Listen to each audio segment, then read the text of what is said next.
Rafah TV, une chaîne de télévision culturelle et religieuse. Rafah TV ñëppay dañ agréer.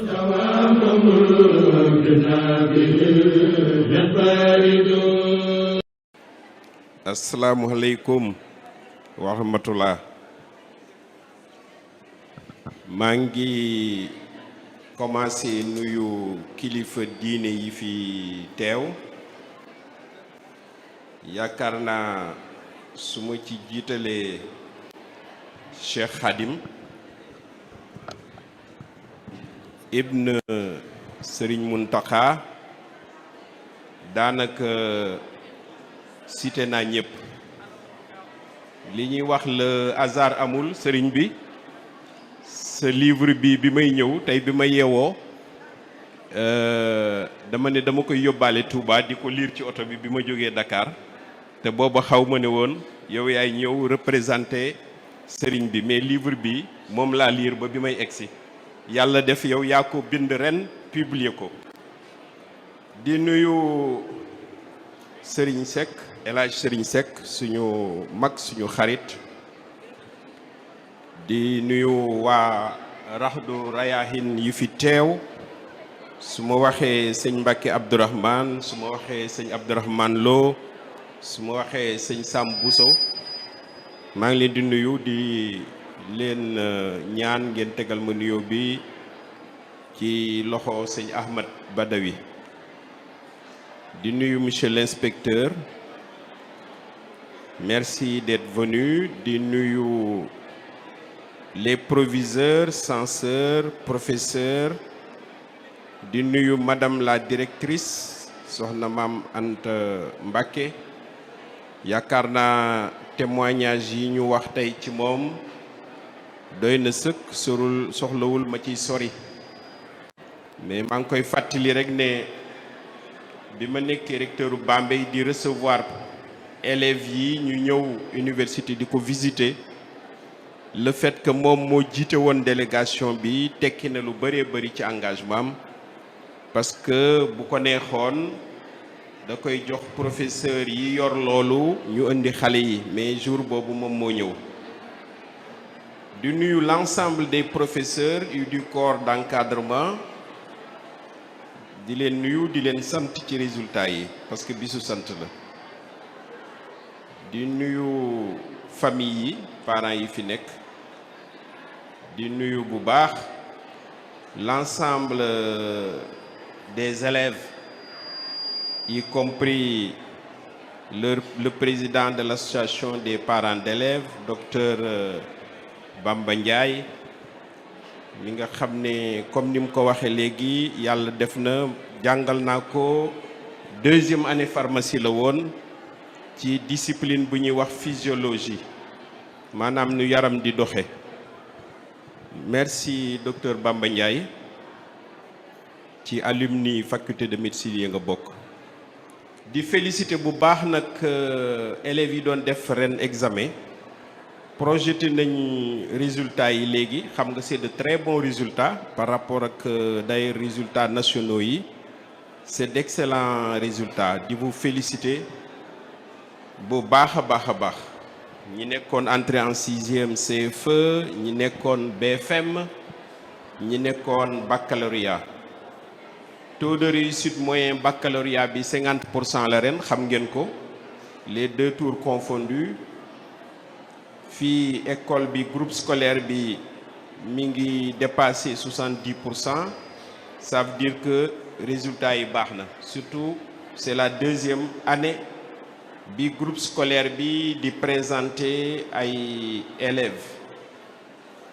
di féliciter bu baax nag soxna Fat Bintou Lo mi nga xam ne moo génn major ci centre bi. di féliciter aussi Serigne Saliou Ndiaye mi génne mention très bien bi. di féliciter seeni waajur, di leen wax ne nag am nañ sas, parce que boo génnee major moom nekk feneen mënatul am. man yàlla def na bi may def DFM à Diourbel, comme ni ko film bi doon waxee léegi, booba région bi yëpp lañ daan regrouper ñuy defee DFM Diourbel. ci collège boobu nga xam ne Ahmadou Moustapha Mbacké la tudd maa ngi defoon DFM boobu 1977 j'étais sorti premier du centre donc premier de la région de Diourbel te loolu ci li ma ñaaxoon la parce que ki yoroon collège bi booba moo ne ma boo xasee ba nekk fii waratuloo dellu ginnaaw donc ñoom maa ngi leen di ñaan bu baax tous ceux qui ont des mentions et ceux qui ne l'ont pas en tout cas réussir bac ça veut dire que vous êtes très bien que waajur yi def nañ li ñu war a def école bi def na li mu war a def léegi nag li ci des mi ngi seen loxo suñu njort rafet na ci parce que jàll ngeen baccalauréat di leen wax ne def ngeen effort yu bari moo tax ngeen jàll donc seen mérite la méritu seen parents yi la mais aussi méritu encadreurs yi la ak direction bi waaye di leen wax aussi ne dafay tàmbali rek booy soog a am bac affaire baa ngi soog a tàmbali nag waaw booy soog a am bac vraiment ci la njàng mi di soog a tàmbalee dëgg xam naa yéen a ngi koy vivre parce que euphorie baccalauréat moom daanaka benn jour lay doon wala ñaar après nga commencé poser wu ay questions ci lan laa war a def ak àdduna bi nu ma koy aborder parce que nag léegi da ngeen di confronté wu ci études yi nga xam ne moo tax léegi étudiant ngeen di tudd wala élèves des grandes écoles donc tur yi dafay changer étudiant nag tekki na lépp damay fàttali étudiants yi bu may jàngale wala bi may diriger faculté yi ne leen étudiant moom turam wax na ko li mu war a def mooy étudier étudiant entrée d'étudier lay tekki donc su jàngul nekkul ci li mu war a doon parce que tur woowu lañ ko jox étudiant ou élève des grandes écoles léegi cher bachelier études yi ngeen di bëgg a commencer mooy tax ngeen mën a am métier ba liggéey te liggéey moom moo yor lépp liggéey moo yor teraanga liggéey moo yor dal de manière générale ànd ak dal parce que boo liggéeyul moom dal amut te nga nekk mag liggéey moo yor li ñuy wax autonomie maanaam nga am benn liberté boo xam ne li nga war a def di nga ci nekk di ko def te kenn du la teqatal autonomie boobu autonomie la ci àdduna mais mooy tax aussi nga am dal ba mën a jaamu yàlla li nga xam ne moo ñu indi ñun ñépp ci suuf jàng moomu lenn rek la war a viser te maa ngi ciy insister pour bachelier yi ngeen am lijaasa pour mën a liggéey amal njariñ seen bopp amal njariñ seen famille amal njariñ seen communauté loolu dinaa ci ñëwaat ñun suñu communauté benn rek la mooy communauté murit amal njariñ seen réew fi nga xam ne yéen a ngi intéressé wu naan lu may def ñii di xalaat médecine ñii di xalaat agronomie ñii di xalaat aviation ñii di xalaat ingénieur génie civil li leen war a guider de mooy lan laa mën a def mais lan moo amal njariñ suma réew suma famille suma askan bu leen defee beneen raisonnement rek yaakaar naa njuumte dugg na donc tegtal yooyu laa leen di mën a jox li ñuy wax défi maanaam lan mooy présenté wu ci seen kanam fi mu ne mooy nga am bac ba pare garder possibilité réussir te loolu maa ngi leen ciy rassurer lu ñu mën a dugal seen bopp ku am baccalauréat moom yàlla baaxe na ko ba pare parce que mën na réussir université bu kenn dugal seen bopp ne université quelle que soit faculté ba quelle que soit école ba mënoo fa réussir ku ñu natt ba nga am bac war nga mën a réussir université donc li ngeen njëkk a war a décider fi mu ne mooy université de man duma fa taxaw dinaa fa dugg dinaa fa génn grande école tel dinaa fa dugg dinaa fa génn ak lijaasa mais loolu doyul da ngeen war a ambitieux parce que ne damay dugg am suma diplôme rek doyul da ngay bokk ci meilleurs yi étudiants ci seen discipline moo tax loolu proviseur de Mbacké bi wax léegi ne moom bi mu ñëwee daf ne au lieu ma naan chaque élève dafa war a am bagam, léegi dama naan chaque élève une mention. Loolu retenir leen ko, warul leen dem université pour am lijaasa bi kese, non do bokk leen ca ña gën a am ay notes yu baax ca lijaasa ba, te c'est possible. Def leen attention bu baax ci li ngeen nar a choisir, bu leen déglu ñenn ñi, déglu leen seeni waajur ba pare ngeen lire bu baax a baax. Mais bac bi aussi da leen di génne ci famille yi, da ngeen daal di dem ci campus universitaire yi, ñenn ñi voyager, di ngeen nekk ci yenn famille mais peut-être papa ak yaay nekkatu fa seen waajur yi, mais moytu leen foofu aussi. Tentation yi bëri na, jàng moo tax ngeen am bac bi, continuer leen jàng. Leneen li ma leen di jox, kuy jàng ci enseignement supérieur day, ñun li ñu xam ci cadre yi nga xam ne ñoo nekk Bawol, bokk ci ñi gën a réussir, bokk ci ñi ëpp responsabilité, dañoo ancré dans le mouridisme. C'est-à-dire jël benn référence, ñun benn référence lañ am, te képp ku jàngi fi benn référence nga war a am, mooy Serigne Touba Khadimou Rassoul. C'est l'unique référence bi nga xam ne bu leen ko jëlee du ngeen jum. Professeur Lamine Gueye parrain la, référence bu ndaw la. El Hadj Serigne Seck parrain la, référence bu ndaw la. Madame la directrice marraine la, référence bu ndaw la. Mais benn référence bi nga xam ne boo ci wéeroo lépp looy def nga koy xalaat di copier ci li mu digle, kooku référence boobu Serigne Touba la. moom lañ jëloon comme référence bi ñuy def étude médecine yi, xam ngeen ne yombut. bi ñu génnee bitim réew di spécialisé, moom lañ jël référence. te foog naa boo ko jëlee référence te amoo benn complexe, li ngay jàng dina la jariñ. référence boobu mooy koo xam ne xam-xam rek la gëm, te pourtant ci xam-xam ngeen jëm. référence boobu won nañu que lu mu metti da ngay muñ. man yàlla baaxi na ma ci biir suma métier may wone ne boo def métier wér lépp Sëñ Tuubaa boo koy topp du jafe. yàlla baaxi nañu résistance boobu mu amoon bi nga xam ne tubaab yi dañ ko yóbbu Lambaréné, man dem naa ba Lambaréné, te ci suma métier médecine bi dong ak yéene topp sëñ bi moo tax ma dem ba Lambaréné. dem naa ba Libreville googu ñu ko njëkkoon a téye. boo jógee Libreville jëm Lambaréné di nga gis ne lépp lu ñu nekk di ko jàmbat ñun fii ci Sénégal, loolu tuuti na trop par rapport ak li sëñ bi dundoon foofu. yàlla baaxe nañu ba ñu dem ci doj woowu nga xam ne fa la jullee en Guinée, muy île de Kassa. sëriñ bi taxaw na fa tàkkusaan jullee fa. foofu boo fa demee balaa nga fay yegg aussi di nga yéemu ci Serigne Touba. moo tax booy dem naa récemment ba Grand Bassam, foofu it xam ngeen ne jaar na fa. foofu boo fa eggee ay nekk ci campus universitaire naan lekk gi jaar na fii, wala dama sori sumay waajur, dama sori Touba, di nga gis ne loolu yëpp ay détails la boo jëlee référence Serigne Touba. donc maa ngi leen di wax, jàng ngeen, am ngeen baccalauréat. léeg-léeg dañ koy wax jàngu tubaab, mais man tuddewuma ko jàngu tubaab, jàngu àdduna laa koy tudde. mais teewul fi ngeen war a sax te mu permettre leen ngeen réussir ba bu ngeen duggee université du ngeen jaaxle,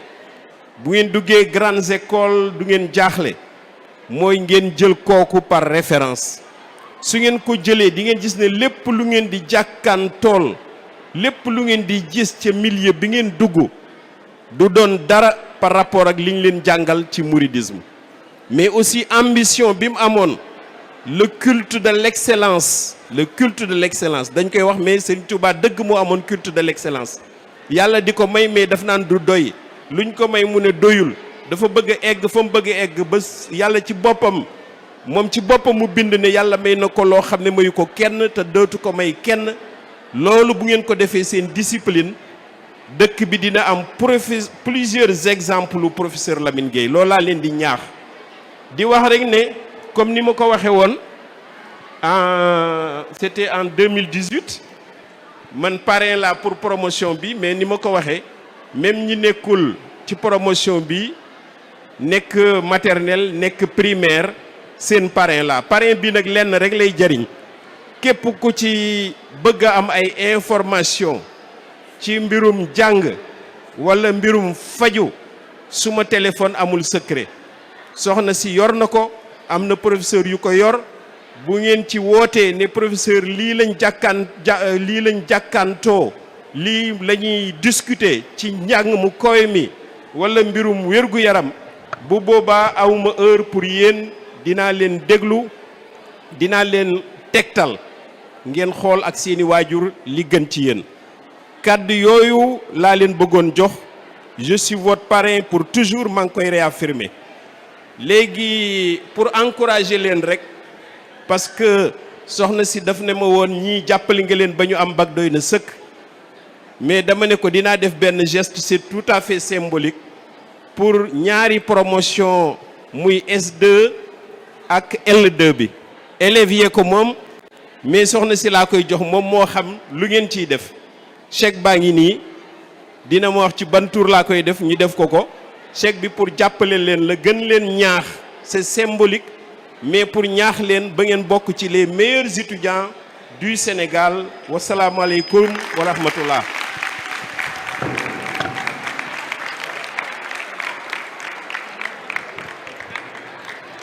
Assalamu aleykum wa rahmatullah.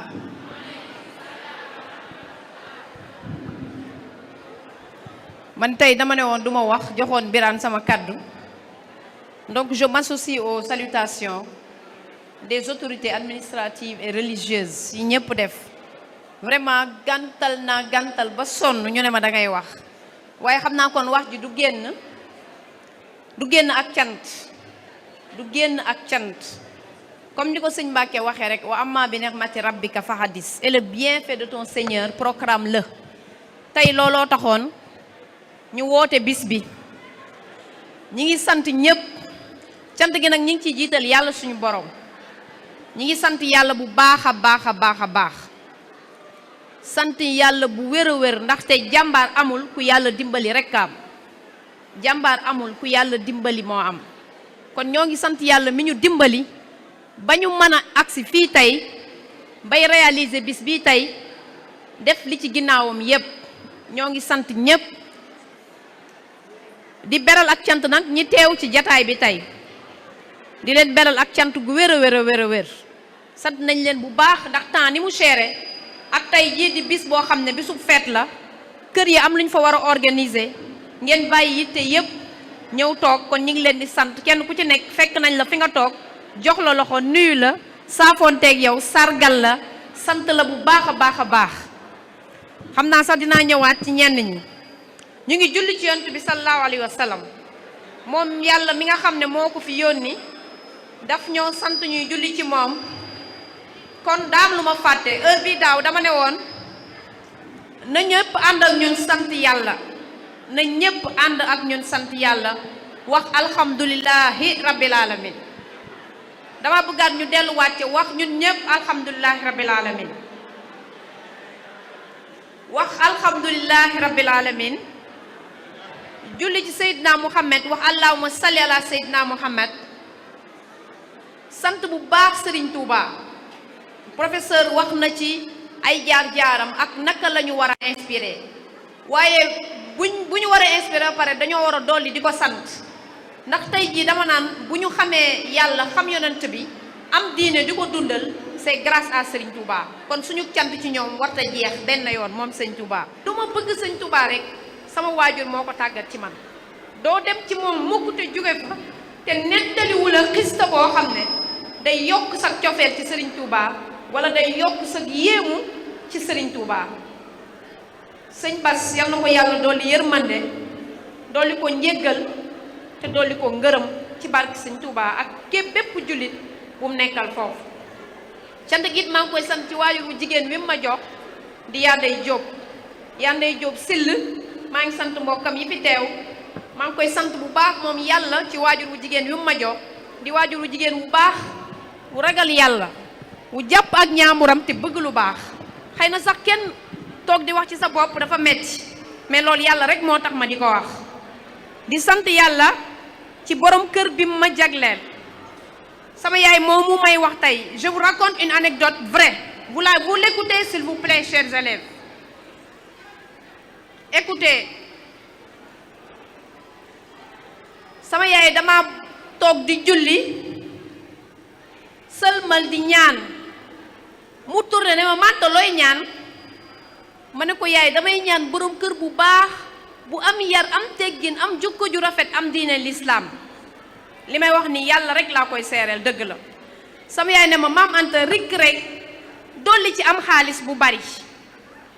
ma ne ko yaay déedéet loolu munta nekk am diine l'islam baax am yar am teggin mu ne ma maam Anta yàlla dara tëwu ko jour boobu yàlla xam na ne laa xam ne ndeke nit mën naa baax am yar am teggin am jukko ju rafet ba pare am xaalis bu bari mu nettali ma benn xissa sama yaay moo may nettali c'est vrai ce que je raconte sama yaay ne ma man maam Anta bi ma tolee ni yow ku mën alxuraan rek laa doon ñaan yàlla may na ma ko nag mooy sa papa waaye sa papa amul xaalis maam Anta te say xaalis daf caa baax kon boog dimbali ma rek ñaanal sag ñaan waaye boole ci xaalis bu bari déglu leen xale yi may ñaan yàlla ma may borom kër bu baax bu am yar am teggin am jukko ju rafet am diine l'islam am xaalis bu bari barke sëñ Touba ñaan googu yàlla nangu na ko bi ma mayee Baye Sëñ Seck nii tey barke sëñ Touba ndaxte loolu lépp maa ngi ba léegi ci wa amma bi ni'mati rabbika fa hadis. Chers collègues, chers enfants, écoutez, maa ngi ba léegi ci wa amma bi ni'mati rabbika fa hadis et le bienfait de ton Seigneur proclame-le. loolu suñ boroom moo ko def. képp kuy nattable valeuru ñaan danga ko expérimenté wul. Chers élèves maa ngi leen di exhorter ngeen di jaamu yàlla te di ko ñaan seeni soxla dee leen jaamu yàlla te soxla su ngeen am ngeen ñaan ko dee leen jaamu yàlla te soxla su ngeen am ngeen ñaan ko dee leen fonk ñaan yitte ju ngeen am rek dee leen ko ñaan yàlla. man de yàlla war na ma ba tàyyi valeuru ñaan yàlla war na ma ba tàyyi ne du tas yaakaaru jàmm bu ko yaakaar te di ko ñaan kon maa ngi koy sant bu baax moom yàlla ci ñaan googu mu nangoo ci Baye Sëriñ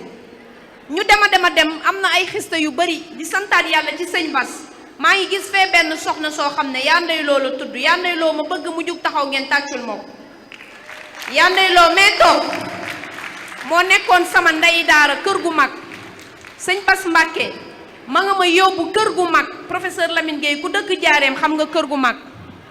sama petite enfance bi ma feree am soow sëñ Bass kër gu mag la ma yóbbu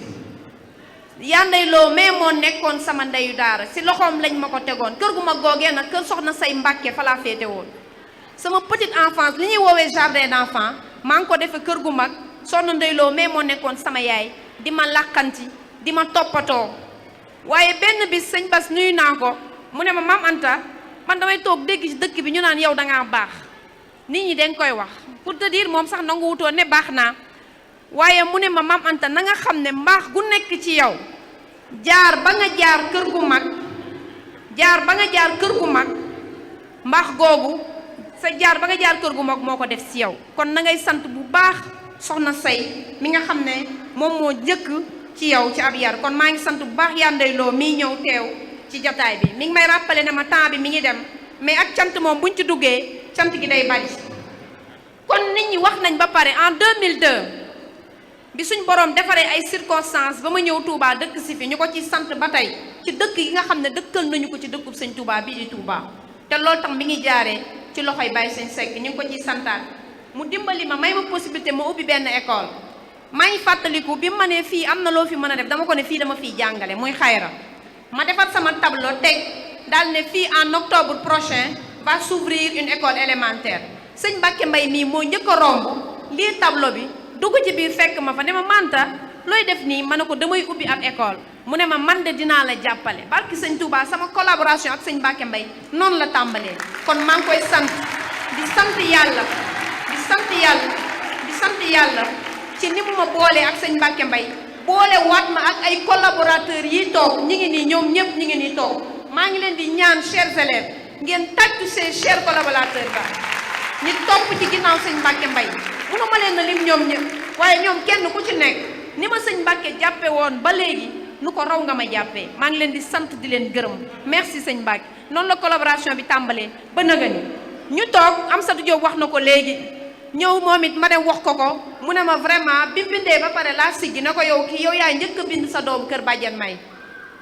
mu ne ma na nga xam ne dina la jig ndax moom sëtu Cheikh Moustapha la na ko wax noonu dem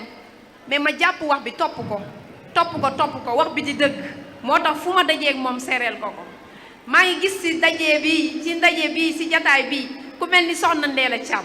salon la yoroon temps yooyu en 2002 salon moo gënoon nekk la plus fréquentée de Touba mais daf ko defoon centre de publicité pour kër Badiane May ku mu xam ci Touba ne la yóbbul sa doom kër Badiane May merci Ndeela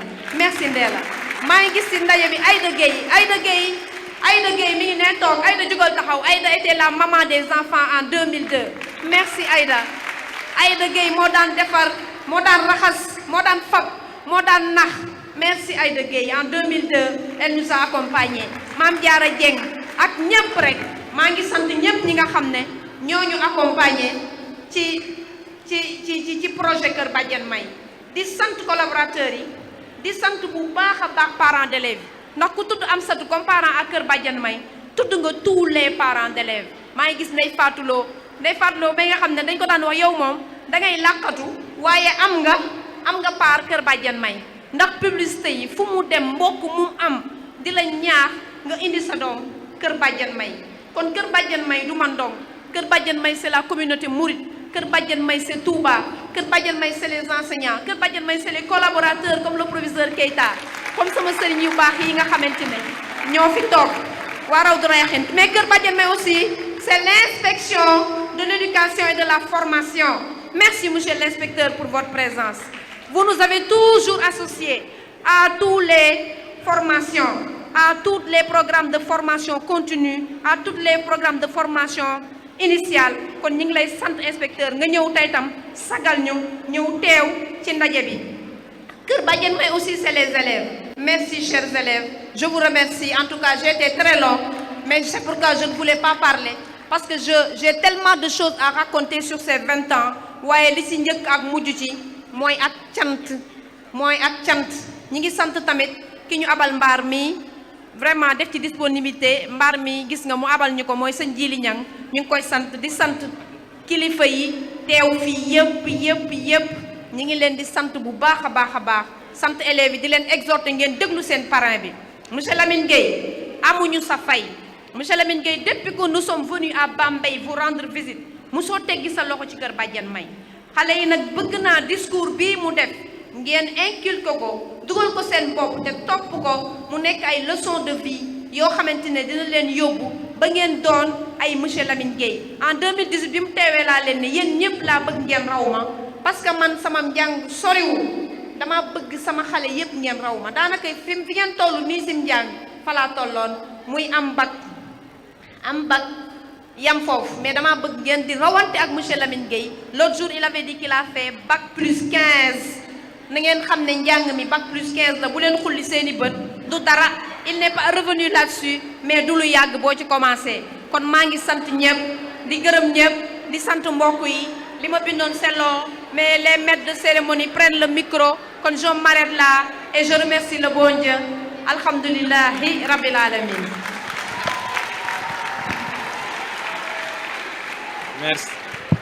Merci beaucoup. Merci beaucoup. Donc, madame, on ne pourra pas vous résumer parce que vous avez beaucoup dit, mais vous avez bien dit. En tout cas, merci aussi pour cette détermination. Aux âmes bien nées, la valeur n'attend point l'âge, comme on dit. Alors, nous sommes rattrapés par le temps. Bientôt, la prière de 14 heures. Nous allons introduire Monsieur l'inspecteur de l'éducation et de la formation, après terminer par les prières du fils du Khalif qui est là parmi nous. Merci beaucoup. jërëjëf xam naa bala ñu yëkkati kàddu gi ñu xaar kàddu Serigne Cheikh mi nga xam ne moo fi teewal Cheikh Mouhamadoul Mountakha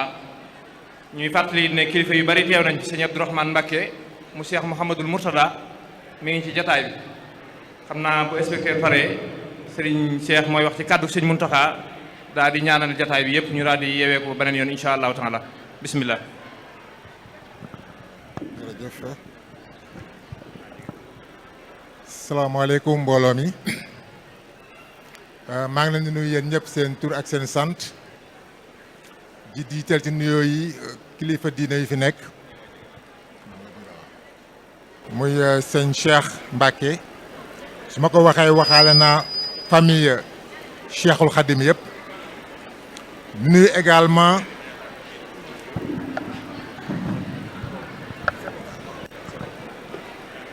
du nuyu également honorable invité yi nga xam ne teew nañ fi muy le parrain Lamine Gueye muy Serigne Seck nga xam ne ñoo ngi rafetlu bu baax taxawaayam ci lépp li nga xam ne jàng ak jàngale la du nuyu également ñoo xam ne ñooy représenté université Cheikhul Khadim ma jiital ci sëñ Sam Bousso ak ñëpp ñu ma àndal du nuyu madame la directrice de l'école Badiane May ak équipe pédagogique bi yëpp. du ma fàtte aussi monsieur le proviseur Kayta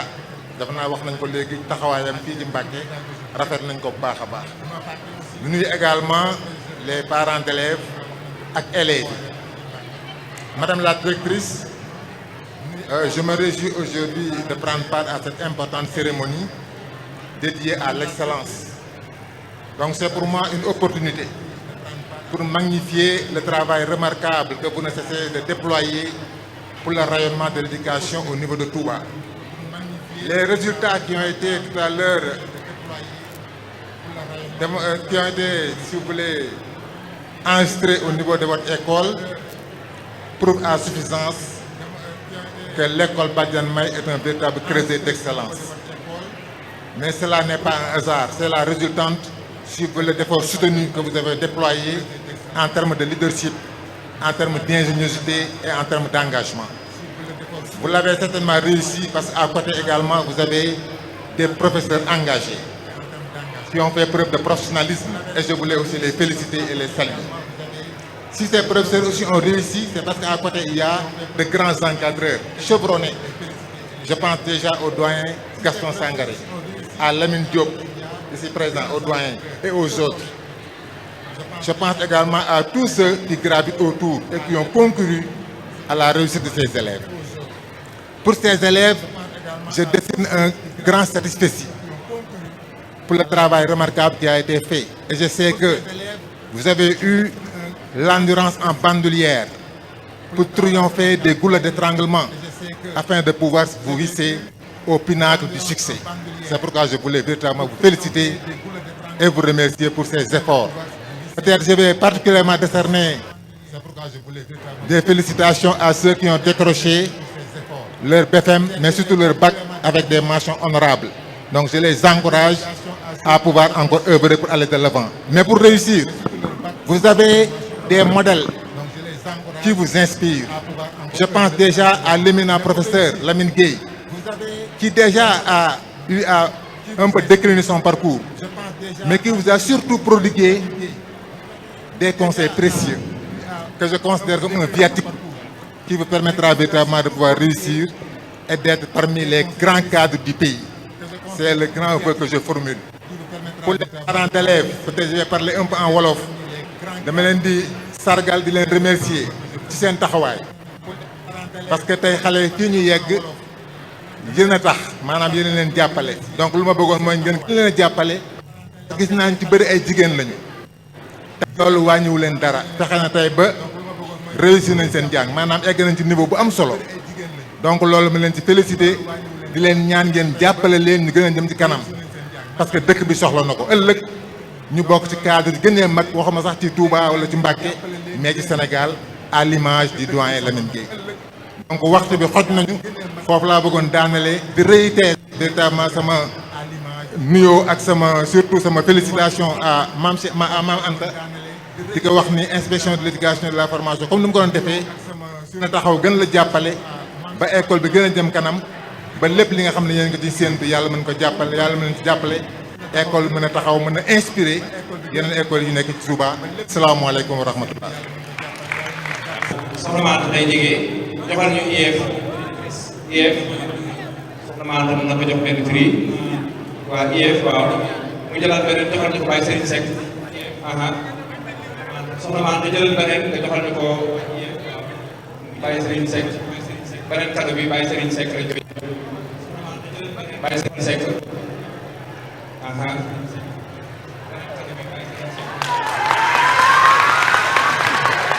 jërëjëf macha allah jërëjëf beneen bi ci des waaw jërëjëf waaw jërëjëf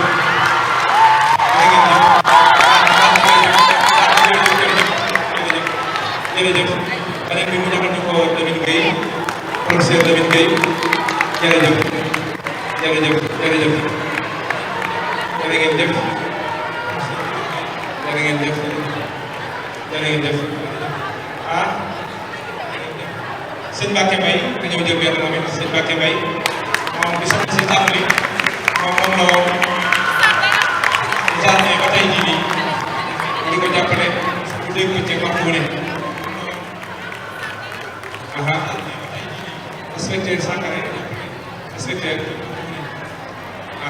tàcc leen ko moom it jàppale ngeen koy jàppale waxtu wu ne ci liggéey bi moom it ñu ngi nekk ak yëpp taxul mu bàyyi ñu koy ñaanal bu baax a baax a baax ñu Seydou Touré mooy responsable mooy président bi jërëjëf jërëjëf waaw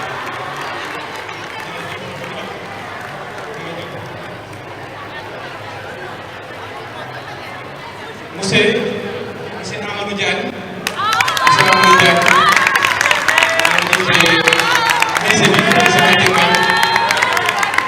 Diagne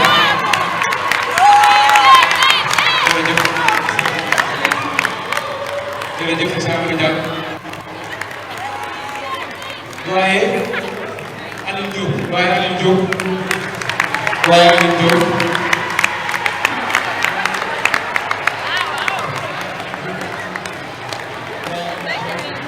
ñoo ngi sant si Bakar Rahman moom it jàpp bi jàpp ci liggéey bi ci wàllu conseil ak ay nasaar yi xam yu bëree bëri yoo xam ne ñu koy sant moom it ci turu école bi sëñ Sambou Sow sëñ Bakar Rahman daay la noonu lay wax ñoom ñëpp teew rek Anta Mbaye soxna Anta Mbaye moom it ñoom soxna si démb ba tey waxtu bu ne mi ngi jàpp ci liggéey bi tey guddi ak bëccëg xale yi ñoom ñoo apprécié seen bopp waaw ndax liggéey boo xam ne nga xam ne moom nga liggéey ci boppam jërëjëf soxna Anta taxawaay bi ak liggéey bi jërëjëf soxna Anta jàppale gi ñu koy jàppale waxtu wu ne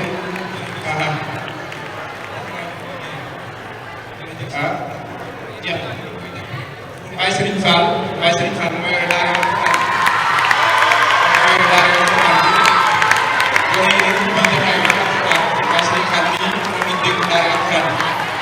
jàngale alxuraan dom ko yitteem guddi ak bëccëg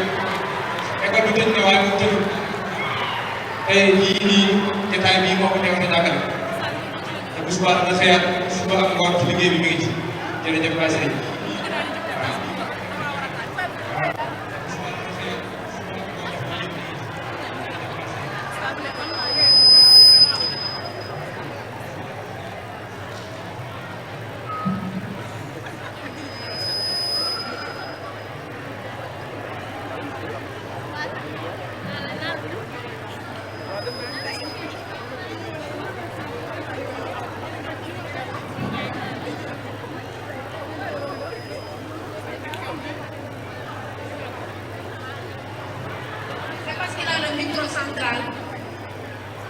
mënuñu ko woon mut laa kaay jox sa bopp mais voilà un homme exceptionnel pour l'école Kër Badiane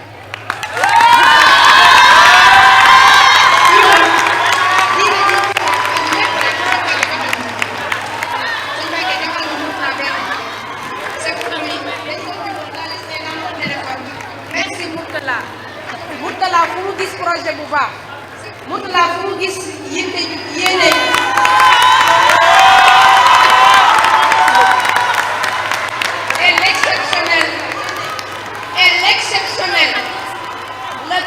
acclamons l'excellent Birane Diaw. Merci Birane. Merci Birane. L'excellent Birane Diaw. C'est pas grave, jox Birane. Wala bàyyi Serigne jox ko wala professeur Lamine Gueye.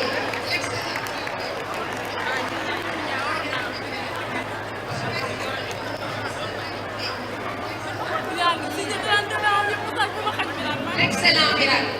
Birane, c'est l'homme de l'ombre, mais c'est l'un des moteurs de Kër Badiane May, professeur.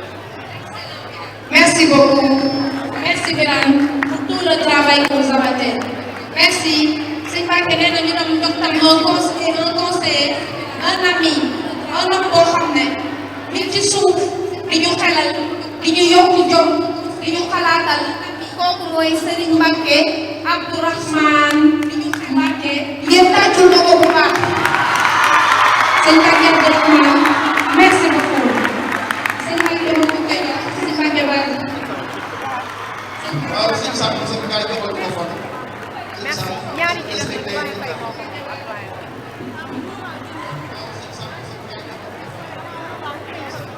jërëjëf ñu sant bu baax ñoom bokk na ci ñiy pousse sëñ Mbacké Abdourahmane ak sëñ Sam ci seen i conseil ak seen i ndimbal di leen sant bu baax a baax a baax.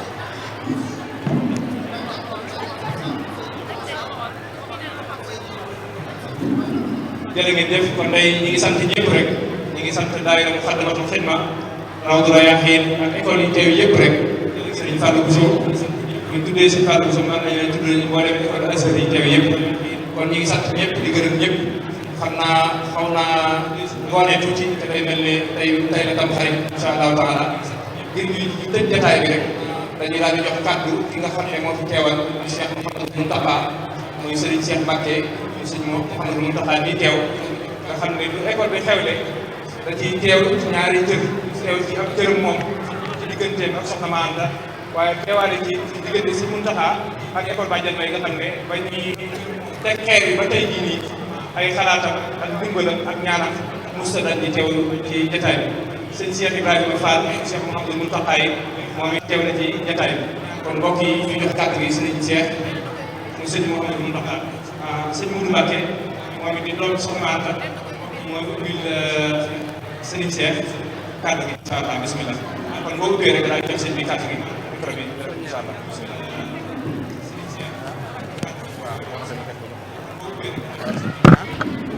bismillahi rahmaani rahim ab jàngkat teggi nay gàllaaj go koy taxaraw ab jàngkat teggi nay gàllaaj go koy taxaraw am lenn lu dul ab yar bu mat waru ko te noppi tey jikkowoo jikkoy ñu njëkk ñëwoon mooy tax mu am way wërëy mooy tax itam ñu jako daw rëy te daw ndéggital ngistal mu teggi lefam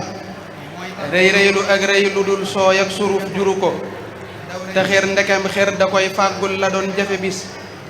tàyyel gënul tàyyela yi loo jàng dem tegi ko te ñàkk faale ci xew-xew yi di xew ayu bis fu laal sa mbir gën na fuuf xëy topp xew wuti ko muñ joote muñ aw naqar muñ wañ sa sax fa mu sax yàkkamti day yàqalub dongaak la muy bëgg ko te daw bu baax xëcc ceex ak bëgg ay daraja bul topp say mbiri maam foo dem ci nit tudd ko waaleykum salaam wa rahmatullahi taala wa barakaatu bul topp say mbiri maam foo dem ci nit tudd ko waaleykum salaam wa rahmatullahi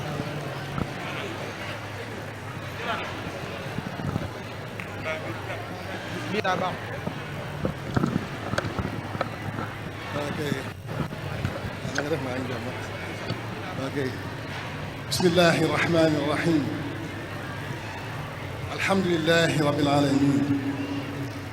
allahumma salli ala muhammadin wa ala ali muhammadin wa sallim assalaamu aleykum wa rahmatullahi taala wa barakaatu mbokki jullit yi maa ngi leen di jot di ñëw Cheikh Mouhamadou Mountakha mi nga xam ne mbir mi daf koo ñor lool bam yabal waa këram sëñ Cheikh Ibrahima Mbacké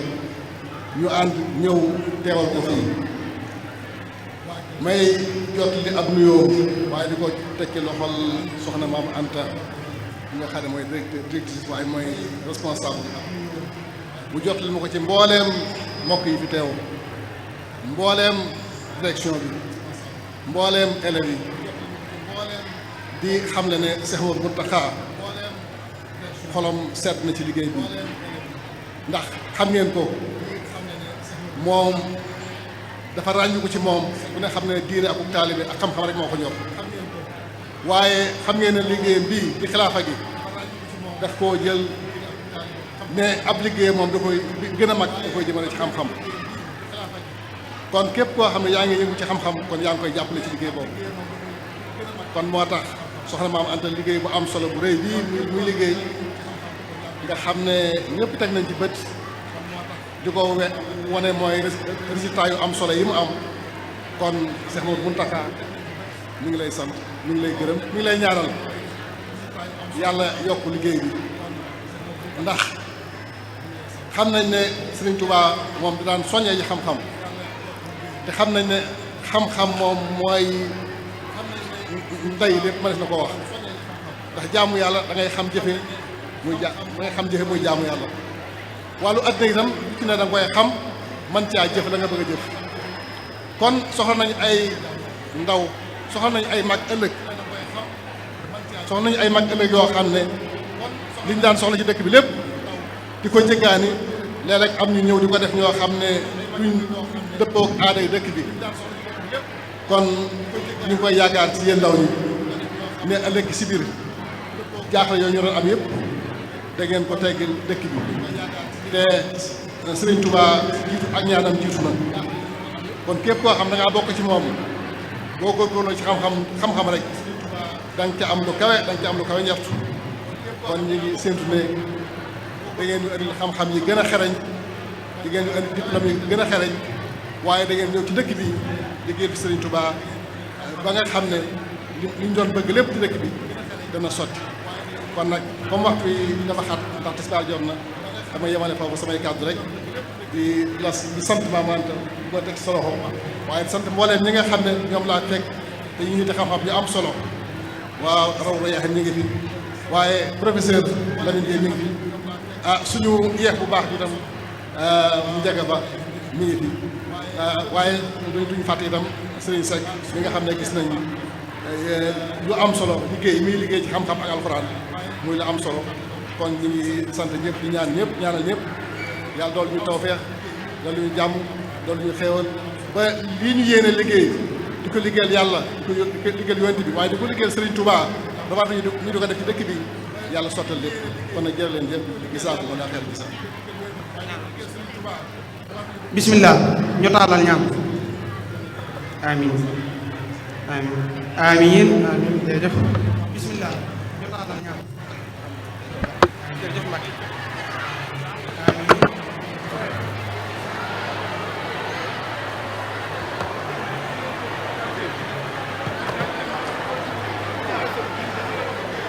Rafah TV, une chaîne de télévision culturelle et religieuse. Rafah TV ñëppay dañ agréer